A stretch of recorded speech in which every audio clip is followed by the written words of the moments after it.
Bonsoir à tous, soyez les bienvenus à cette édition du 20h au sommaire de l'actualité. Dakar face à une menace crédible liée à une activité terroriste. L'alerte vient de l'ambassade des États-Unis. Dans un communiqué, elle appelle les ressortissants américains à plus de vigilance. Les Sénégalais, eux, demandent au gouvernement de rassurer les populations. Le projet de restructuration de la Poste ne passera pas comme lettre à la Poste. Tous les travailleurs s'y opposent. Face à la presse ce jeudi, ils ont dénoncé la gestion du DG Sireja dont la politique de recrutement ne respecte aucune norme. L'affaire Aïcha Diallo laisse des séquelles à l'hôpital de Pikine. Les nerfs des travailleurs sont tendus et la presse en prend pour son grade. Une plainte est même brandie contre certains organes de presse. Également au menu, la page internationale, l'actualité sportive et la revue de la presse africaine.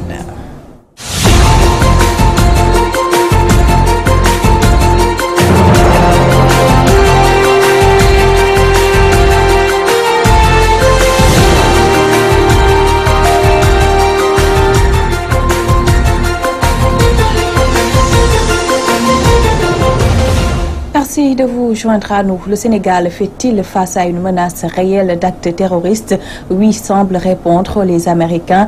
Dans un communiqué publié sur son site internet, l'ambassade des États-Unis à Dakar invite les ressortissants américains à être vigilants quand ils fréquentent certains établissements et hôtels de la capitale sénégalaise. Et ce n'est pas la première fois que les Américains font de telles sorties, parlant même de menaces crédibles liées à une activité terroriste. Hassan Gueye. Menace réelle d'activité terroriste dans la capitale sénégalaise. En tout cas, l'ambassade des États-Unis à Dakar y croit. La représentation diplomatique du pays de l'oncle Sam conseille aux citoyens américains résidant à Dakar d'être vigilants lorsqu'ils sont dans des établissements et séjournent dans des hôtels fréquentés par des Occidentaux en raison d'une menace crédible liée à une activité terroriste potentielle à Dakar. D'ailleurs, dans le communiqué, on peut lire que le personnel de l'ambassade des États-Unis n'est pas autorisé à séjourner dans les hôtels du bord de mer de Dakar jusqu'à la première semaine de décembre. Les citoyens américains doivent s'attendre à des contrôles de sécurité accrus lorsqu'ils sont en déplacement à Dakar et ses environs. Toujours dans ce message de sécurité adressé à ces citoyens, il leur est conseillé de réviser leur plan de sécurité personnelle et de suivre les radios locales pour rester informés des dernières nouvelles. Pour rappel, ce n'est pas la première fois que de telles informations circulent. Déjà au mois d'août, une rumeur relayée par une partie de la presse parlait d'attaques terroristes imminents à Dakar, citant l'ambassade des États-Unis. Mais les Américains n'avaient pas tardé à démentir. Mais cette fois, l'information est bel et bien venue du site internet de l'ambassade américaine à Dakar.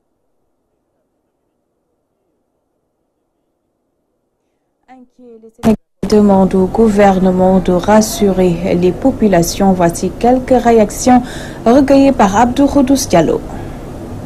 Les États-Unis d'Amérique aujourd'hui sont quand même l'un des pays les plus informés dans le monde aujourd'hui. Je pense que ça on n'en doute plus.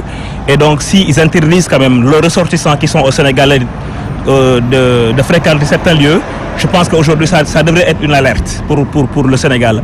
Bon, bien qu'effectivement, il faut le dire, le Sénégal reste un pays de paix, mais bon, cela ne nous empêche pas quand même de revoir notre système d'information. Il y a quand même des pays qui sont proches du Sénégal aujourd'hui, qui ont quand même subi aujourd'hui les conséquences de l'attentat. Je veux bien nommer le Mali et bien d'autres pays. Et je pense qu'aujourd'hui, s'ils sont attaqués, le Sénégal risque de ne pas être exempté. Il est temps qu'on fasse très attention avec les gens, même les étrangers. Il faut que les gens fassent très attention avec comme les endroits publics. Les États-Unis, c'est une puissance, d'accord, mais il ne faut pas quand même qu'ils mettent la main sur les petits pays. C'est pas normal. Effectivement, une menace terroriste peut se briefer. Effectivement. Parce que là aussi, quand ils interdisent les ressortissants dans des places publiques, ils ne veulent pas peut-être que ces gens-là puissent être frappés ou bien malmenés par d'autres personnes. Ce sont les autorités.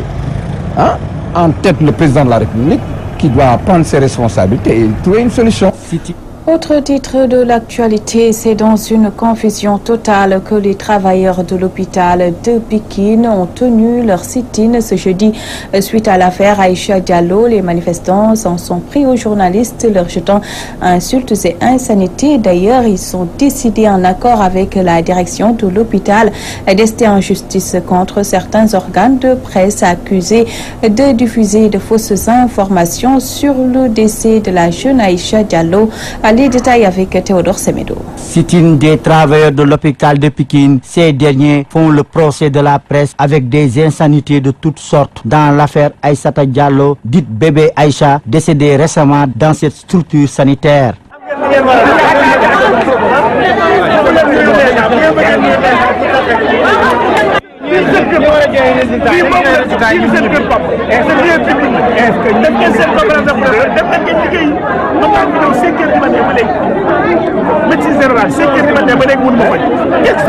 Ces employés de l'hôpital de Pikine, très remontés contre les révélations faites par la famille de la victime, demandent à cette dernière d'expliquer clairement les circonstances de l'accident.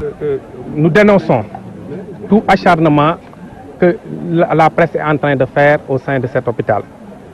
Nous n'accepterons plus que des gens mal intentionnés ternissent l'image de l'hôpital. Car ternir l'image de l'hôpital, c'est ternir l'image des personnes qui s'y travaillent. On souhaite la rencontrer, discuter sereinement avec elle, voir qu'est-ce que c'est qu'une urgence, qu'est-ce que c'est qu'une prise en charge. Mais je pense que si on discute avec elle sereinement, elle comprendra effectivement que l'enfant dont nous regrettons le décès a été bien pris en charge jusqu'à ce que, effectivement, qu'on puisse atteindre nos moyens, nous. Nos moyens sont des moyens humains. Sur ce, le personnel médical, paramédical et administratif compte dire à la famille d'édifier l'opinion sur les causes du traumatisme de cette fille. L'enfant, nous n'avons pas demandé 200 000 francs pour s'occuper de cet enfant. L'enfant a été pris en charge du vendredi jusqu'à sa phase d'opération. Exhortent d'ailleurs à la direction de leur hôpital de saisir leur conseiller juridique pour porter plainte contre les organes de presse supposés être des discréditeurs de leur institution, mais aussi à l'État d'apporter la lanterne. On demande que l'enquête soit bien approfondie. Nous invitons l'hôpital à porter plainte contre toutes les personnes mal intentionnées. La maman a dit que l'enfant est tombé du haut d'un étage. Et tomber du haut d'un étage, atterrir sur un bois qui peut perforer l'anus jusqu'à atteindre ses intestins, ça nous pose problème. Depuis quelques jours, la tension monte à la direction de l'hôpital et les populations qui appellent à l'arbitrage de l'État. Théodore Semedo, Pikine, Walfadjri. Affaire Aïcha Diallo, toujours le secrétaire général du syndicat autonome de la santé prend la défense des travailleurs de l'hôpital de Pikine. Salou Faïdaf se dit choqué par les propos relayés dans la presse et exige la poursuite de l'enquête, mais aussi le renforcement du soutien de l'État aux hôpitaux. Salou Faïdaf est interrogé par Théodore Semedo. Je viens soutenir les camarades. Il y a 2 points extrêmement importants, ou 3 points. Le premier point, le journaliste qui a sorti l'information, il s'est trompé de bout en bout. Il ne s'est pas intéressé à vouloir entrer dans l'hôpital et avoir d'autres informations à la source. Il déclare 200 000 francs. Nous sommes à 115 000, 85 000 de différence. Il dit une personne... non-assistance à une personne en danger. Non-assistance à une personne en danger, c'est une personne qui meurt devant l'hôpital. Mais une personne qui meurt en réanimation, c'est parce qu'elle a été prise en charge. Deuxièmement, le médecin a eu le courage, devant vous, de sortir son dossier pour dire que c'est confidentiel. Mais je suis prêt à vous le montrer. Il faut réfléchir. Nous sommes prêts. Tous les agents de santé doivent former un bloc pour défendre notre système. La famille a, je leur présente mes condoléances. Mais l'enquête doit être approfondie par rapport à la blessure. L'État, ça c'est un autre problème par rapport à l'investissement, par rapport à l'amélioration des conditions de travail, par rapport à tout ce qu'on est en train de poser comme problème dans nos hôpitaux. Aujourd'hui, on est à près de 163 milliards de budget dans le système de santé. On va avoir 250 milliards. pour prouver aux Sénégalais que leurs fils sont là. Aujourd'hui, il est temps que les gens se lèvent et se disent on ne fait pas de buzz sur nos hôpitaux. Le contraire, on est là pour prendre en charge les populations et on le fera, Inch'Allah. Projet de restructuration de la Poste. Les agents déplorent un manque de communication entre la direction et le personnel. Face à la presse, ce jeudi, ces travailleurs de la Poste ont manifesté leur désaccord par rapport au choix du gouvernement de séparer Poste Finance et la Poste. Ils dénoncent aussi les absences répétées du directeur général ainsi que son mode de recrutement Rohandong. Les membres du syndicat national des travailleurs de la Poste et des télécommunications sont très remontés contre la direction de la Poste. Pour cause, ils n'ont pas été associés ou consultés par la dite direction par rapport au projet de restructuration de la Poste. Ibrahim Assar est le secrétaire général du dit syndicat. Aujourd'hui, on est là pour alerter l'opinion nationale et internationale sur des velléités de restructuration de la Poste qui a été amorcé par le gouvernement du Sénégal avec notre direction générale à notre insu. Et nous estimons que dans tout projet de restructuration, il y a des préalables qui ont été délibérément omis par la direction générale et l'autorité étatique. Et nous le dénonçons avec la dernière énergie. Ces travailleurs s'opposent également à la volonté de l'État du Sénégal de procéder à la séparation de la Poste Finance et la Poste. Poste Finance, qui constitue notre secteur parabancaire, sera amputé de la Poste.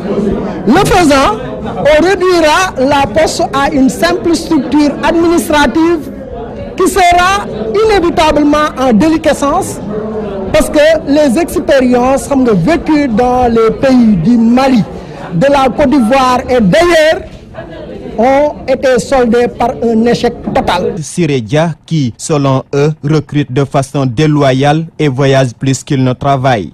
Nous œuvrons pour le plein emploi parce que chaque Sénégalais a le droit à l'emploi.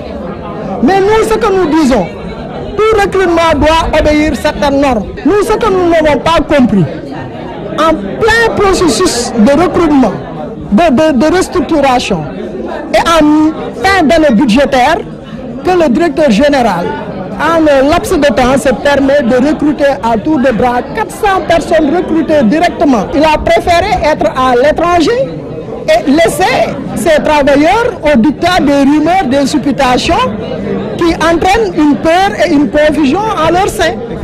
Inquiets de leur sort, ces agents de la Poste comptent mener le combat jusqu'au bout afin d'amener l'État à rectifier le tir. Parlons à présent du sit-in des élèves de l'Institut islamique de Dakar. Ces derniers déplorent la mauvaise gestion de l'établissement par la direction. Selon eux, les cours n'ont toujours pas démarré. Ils demandent au ministre de l'Éducation, Serigne Mbaye Thiam, d'intervenir pendant qu'il est encore temps. Voici Serigne Modou Ndiaye, leur porte-parole, au micro de Mamou Gassama. Institut islamique de Dakar, doomu Sénégal bi ci nekk am droit jànge fi. ñu bëgg andi benn loi boo xamante ni mooy andi ne képp koo xamante ne yaa ngi ci biir institut islamique bi nekkoon fi daawati géej amatoo droit nekk fi. La direction de l'Institut islamique de Dakar veut introduire de nouvelles instructions dans la structure.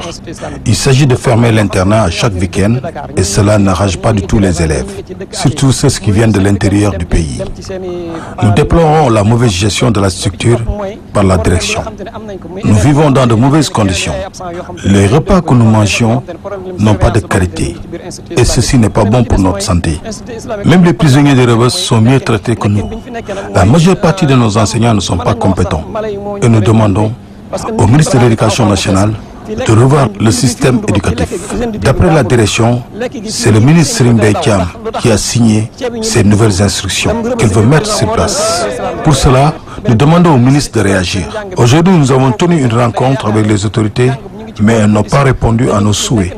Le concept Ubitaï, Djangataï de la rentrée académique du 9 octobre n'est pas une réalité dans cette institution, car jusqu'à présent, nous avons du mal à démarrer. les cours. Pour cela, nous demandons au ministre de l'Éducation nationale de nous venir en aide.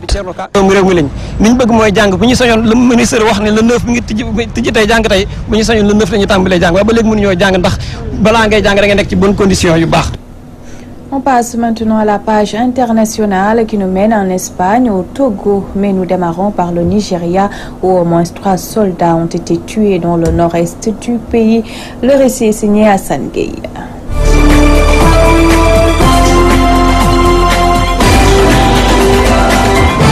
Au moins 3 soldats ont été tués dans une embuscade tendue à un convoi de véhicules par des combattants du groupe djihadiste Boko Haram dans le nord-est du Nigeria. Selon un haut responsable militaire, l'attaque de ce mercredi visait un convoi sous escorte armée circulant entre Damboa et la capitale régionale Maiduguri. 5 autres ont été blessés lors du combat intense qui a suivi lorsque les soldats ont commencé à riposter, a-t-il ajouté, précisant que l'arrivée de renforts a obligé les rebelles à se replier.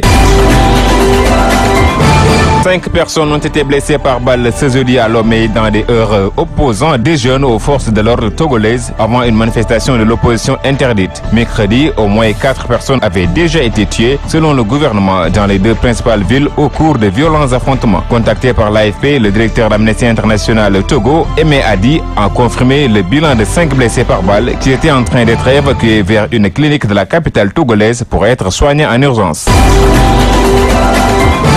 L'ultimatum de Madrid a expiré à 10h ce matin. La réponse du président de la Catalogne, Carlos Puigdemont, est arrivée. La balle était dans le camp de Mariano Rajoy, mais le bras de fer continue. C'est par une lettre que Puigdemont a fait savoir que le Parlement catalan n'avait pas voté l'indépendance le 10 octobre dernier, mais qu'il pourrait le faire si Madrid persiste dans la répression avec l'article 155 de la Constitution et donc à empêcher le dialogue. Le Conseil des ministres doit se réunir ce samedi pour transmettre les détails au Sénat.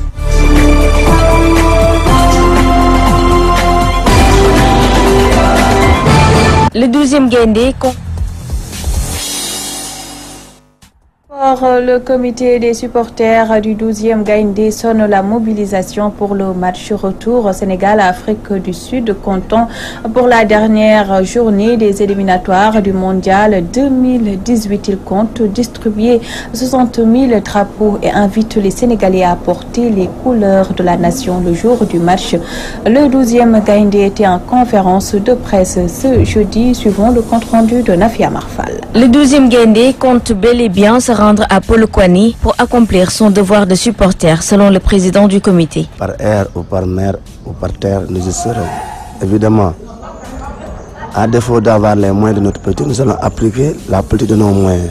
Nous sommes en train de voir par tous les voies et moyens pour qu'une délégation ou bien une délégation symbolique soit à Polokwane avec le 12e Gaindé local, pour galvaniser les Lions et les pousser à la qualification. Pour le match retour à Dakar, les supporters lancent une nouvelle stratégie, l'opération Vert Jaune Rouge. 60 000 drapeaux que nous allons distribuer aux différentes entrées du stade pour permettre à chacun d'avoir les drapeaux. Vous savez, il y a quelque chose qui nous fait souvent mal, parce que nous avons tellement voyagé en Afrique, nous avons vu ce qui se fait de mieux dans les autres pays. À chaque fois que les autres pays jouent, tous les supporters qui viennent au stade, que ce soit les autorités, tout le monde est habillé aux couleurs nationales. Maintenant, il n'y a qu'au Sénégal où on voit des gens en vert, en rouge, en marron, en chocolat, en costume et autres. Il faut qu'on tende vers ça, parce qu'on n'a rien qui soit plus important à nos yeux que la nation. Selon ses supporters, il est important pour ce match de montrer à l'adversaire qu'il fait face à tout un peuple. Nous aimerions que les gens chantent. Vous imaginez un hymne national du Sénégal chanté par 60 000 personnes dans un stade? Mais l'adversaire ne tiendra pas 15 minutes. Ce n'est pas possible. Il faut que les gens prennent conscience que l'hymne national est quelque chose de capital pour un pays, une nation. Apprenons à chanter régulièrement l'hymne national du Sénégal. Mais chaque fois que le Sénégal joue, habillons-nous aux couleurs nationales, parce que c'est ce qui fait la fierté de tout un peuple, de toute une nation. Ce 28 octobre, le comité des supporters du 12e Gaindé va démarrer ses activités de mobilisation avec le Gaindé d'or. Aliou Cissé, coach des Lions, appelle lui aussi à une grande mobilisation pour pousser son équipe à sortir vainqueur de la double confrontation avec l'Afrique du Sud. Selon lui, les joueurs ont besoin de leurs supporters pour assurer une deuxième qualification à une phase finale de Coupe du Monde. Aliou Cissé est au micro de Nafia Marfal. L'équipe nationale appartient aux Sénégalais. Je l'ai toujours dit. Et je crois que nos vrais supporters ont toujours été avec nous. ça n'a jamais changé, que ce soit dans des moments difficiles, dans des moments de gaieté. Nos supporters ont toujours cru en nous. Ils viennent au stade pour supporter l'équipe. Maintenant, je peux comprendre que parfois, il va y avoir des déceptions, mais je n'ai pas de doute. Je sais que leurs prières vont nous accompagner et que même si on a envie d'y aller, les joueurs, le staff technique, la fédération, je suis sûr et certain que le peuple sénégalais a envie que cette équipe-là aille à la Coupe du Monde. Et j'en profite justement pour lancer encore un appel au peuple sénégalais pour qu'il continue à prier, à pousser cette équipe-là pour que cette équipe-là puisse enfin décrocher une deuxième qualification qui changera la vie en tout cas de beaucoup de Sénégalais, parce que les Sénégalais aiment le football, ils vivent le football, ils connaissent le football, et je crois que une Coupe du Monde doit se faire avec le Sénégal et non sans le Sénégal. Blessé lors du match Cap-Vert-Sénégal du 7 octobre dernier, l'attaquant Sadio Mané est retenu par Aliou Cissé sur la liste des 25 lions convoqués pour la double confrontation avec l'Afrique du Sud, suffisant pour créer un début de polémique chez les supporters et observateurs. Les journalistes sportifs donnent leur avis dans ce Vox Pop signé Cheikh Tidiane Gomis. Je pense que convoquer Sadio Mané, même si au bout de ces jours qui nous restent, ces jours qui nous séparent du match contre l'Afrique du Sud, même si par hasard il n'est pas disponible à 100%, je pense qu'avoir un Sadio Mané à 50%, à 90%, à 80%, c'est pas mal. Aliou pense qu'il va revenir, n'est-ce pas, dans la compétition avant le match du 10. Et si c'est le cas contraire qui se produit, c'est-à-dire si le joueur Sadio Mané n'arrive pas à jouer avec Liverpool avant de venir en sélection, j'imagine que dans ce cas de figure-là, Aliou Cissé ne pourrait pas l'aligner. Aujourd'hui, si Aliou Cissé convoque Sadio Mané, je pense qu'il a certainement des informations que nous n'avons pas, des informations médicales concernant sa blessure. Donc je pense, faisons confiance au coach. Comme il l'a dit, il dit que le gosse il sera prêt à 100%. Donc moi je pense qu'à ce niveau, il n'y aura pas de problème. Pour le cas de Sabaly, c'est la même chose. Je pense que aussi le Sénégal a un groupe très étoffé. Et aujourd'hui, voilà, qui peut pallier facilement l'absence d'un ou de deux joueurs, parce que quand même sur ce plan-là, le Sénégal a un effectif quand même à faire valoir. De la même manière que Sadio Mané, je pense que Sabaly il sera opérationnel. À ce niveau aussi, donc laissons le coach faire son travail. Je pense que l'entraîneur connaît mieux que quiconque pourquoi il a fait ce choix, pourquoi il l'a convoqué. Donc soyons optimistes, espérons d'abord qu'il soit de la partie, Sadio Mané, mais même si on ne le souhaite pas, même si par hasard il ne peut pas être disponible et qu'il soit juste à 20% ou 30% de ses moyens, l'avoir sur le banc, je pense que ce ne serait pas une mauvaise chose. Donc moi je suis d'accord qu'il soit convoqué. Par rapport à ces deux matchs en vue, je pense que le premier, il est important. Je pense que ce qu'il faut faire, c'est essayer d'aller gagner en Afrique du Sud. Cela pourrait nous permettre de nous qualifier directement, mais également aussi de clore ce débat. Est-ce qu'il fallait remettre ce match contre l'Afrique du Sud ou pas? Et je pense que si le Sénégal arrive à se qualifier avec un match quand même en moins, je pense que ça pourrait couper court à toutes ces polémiques autour de ce match qu'on a repris. Je dirais que c'est deux finales. Donc une finale, il faut la gagner. Donc pour le match le 10, pour le match contre l'Afrique du Sud à Polokwane le 10, je pense que c'est un match à gagner. Il faut tout faire pour gagner ce match à Dakar et terminer en beauté le 14. La revue de la presse africaine s'installe maintenant dans ce journal, une présentation de Safiatou Sissé. Bonsoir. Au Mali, 11 militaires retenus en otage apparaissaient dans une vidéo.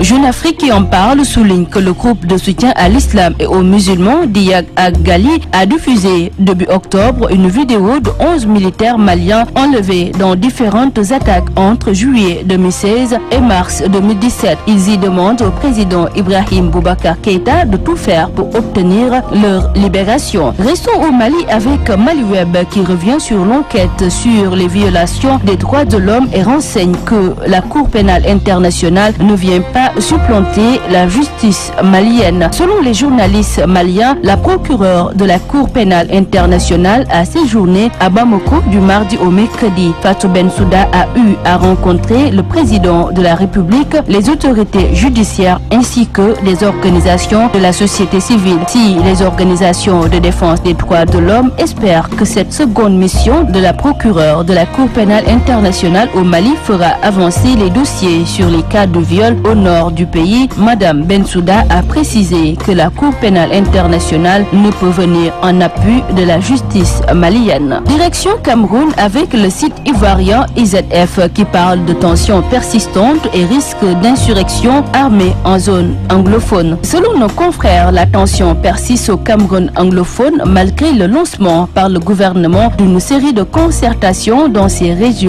désormais exposées à un risque d'insurrection armée, a mis en garde jeudi lundi.